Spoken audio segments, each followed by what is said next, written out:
आपण आपल्या देशी गाईच्या शेणापासून घरी धूप तयार केला होता. तर नमस्कार मंडळी, श्री स्वामी समर्थ. सकाळी लवकर देवपूजेचे साहित्य घेऊन देवपूजण्यासाठी सुरुवात केली.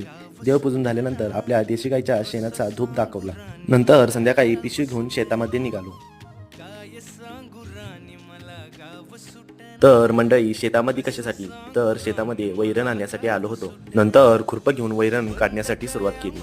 तेवढंच एक तासभर काम करून 3 पेंड्या काढल्या होत्या. आपल्या शेताच्या बांधाला एक रानमेव्याचं झाड आहे, तर तो रानमेवा काढण्यासाठी काठी घेऊन काढण्यासाठी सुरुवात केली.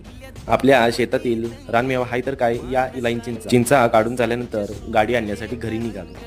घरी जाताना एक नंबर असं वातावरण झालं होतं. वर ढग, खाली सनसेट बघण्यासारखं होतं. सनसेट बघून झाल्यानंतर निघालो घरी. नंतर गाडी घेऊन निघालो शेतामध्ये. नंतर का नाही, एका दमातच 3 पेंड्या आणल्या होत्या. मंडळी मी पण निघालो. तुम्ही पण जाताना नक्की सबस्क्राईब करा. त्याचबरोबर इंस्टा पेज पण फॉलो करा. Bye bye.